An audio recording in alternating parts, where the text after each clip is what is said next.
Hello everyone, I'm Professor Harrison, and welcome back to our module on Calculus for Optimization.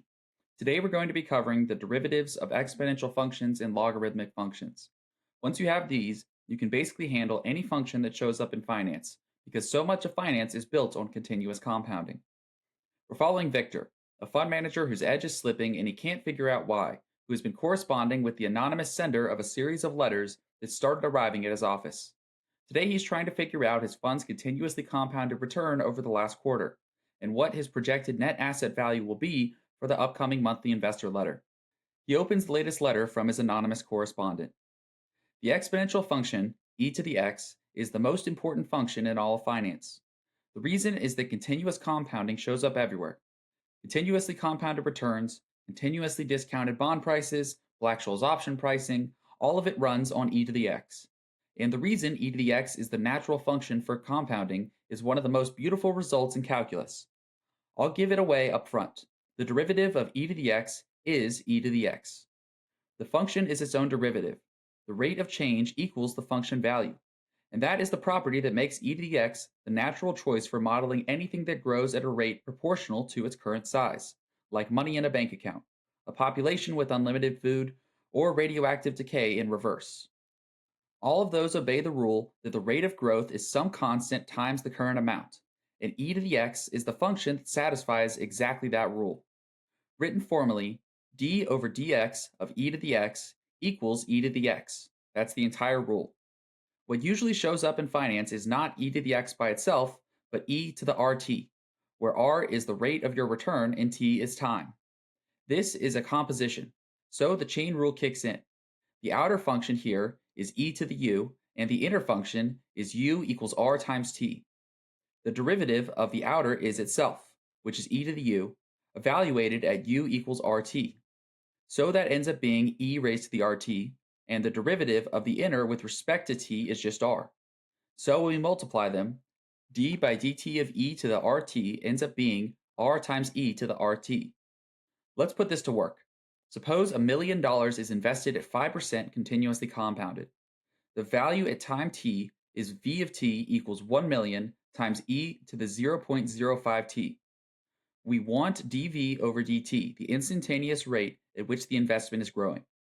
By the rule we just derived, dv over dt equals 0.05 times v of t. The growth rate is the interest rate times the current balance. That result is worth sitting with for just a second, because it is the deep structural reason why continuous compounding is the natural framework for interest rates. The dollar amount the balance grows by in any instant is proportional to how much is in the balance at that instant. You have more money now, so you earn more in the next instant. That compounding feedback is exactly what e to the rt captures. It basically falls out of the derivative rule. At t equals 3 years, v of 3 is 1 million times e to the 0.15. That works out to about $1.16 million. And at that moment, the growth rate ends up being around 0.05 times 1.16 million, which is about $58,000 per year. So 3 years in, the portfolio is throwing off about $58,000 per year just in compounded growth. So now let's move on to the logarithm. The natural log, written ln of x, is the inverse of e to the x. If you want to back out how long it takes to reach a target, or what rate was actually earned given two observed values, the log is how you're going to do it. And the good news is that our derivative rule is fairly clean. The derivative of ln of x with respect to x is just 1 over x. Written formally, d over dx of ln of x equals 1 over x, which is our whole rule. One common question is where this comes from.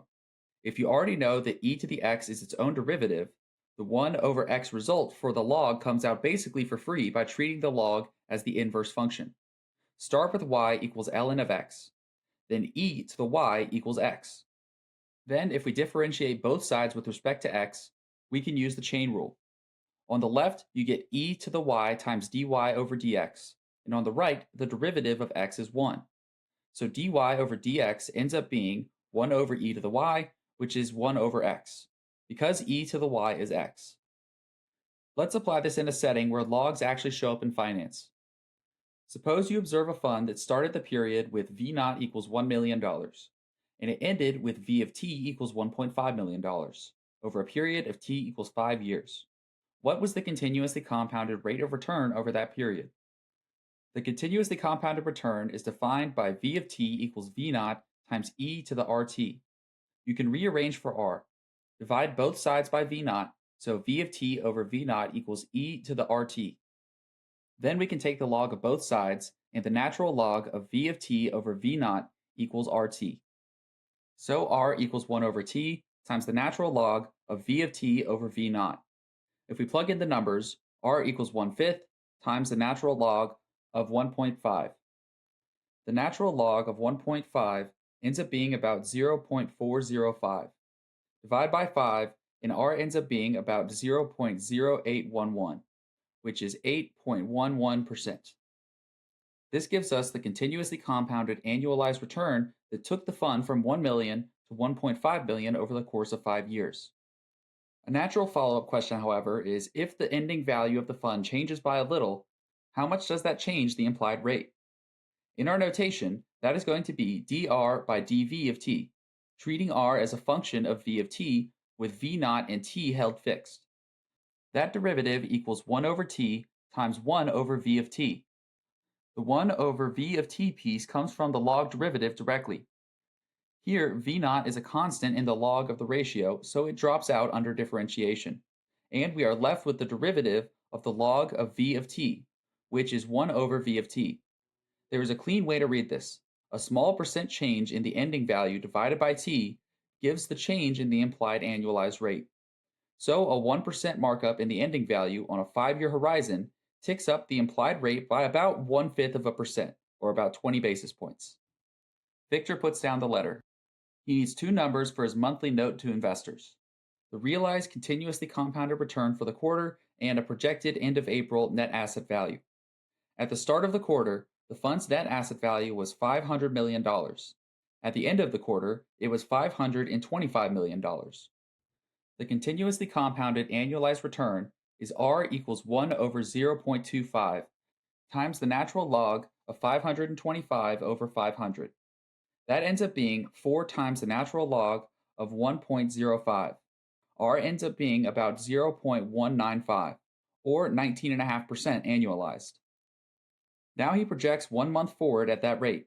Starting from the end of quarter net asset value of $525 million, the expected value 1 month later is 525 million times e to the 0.195 times 1/12. So the expected end of April net asset value ends up being about $533.5 million. So that's the derivative of exponential and logarithmic functions. The derivative of e to the x is e to the x itself, and the derivative of the natural log of x is 1 over x. In finance, continuously compounded returns are typically modeled as e to the rt, and we can take the derivative of this with respect to t using the chain rule. It gives you the fundamental result that a continuously compounded quantity grows at a rate equal to the rate times the current amount. Between the rules we've now covered, the power rule, the product rule, the quotient rule, the chain rule, and these two, you'll have a full differentiation toolkit for essentially every function you'll ever encounter in the world of quantitative finance.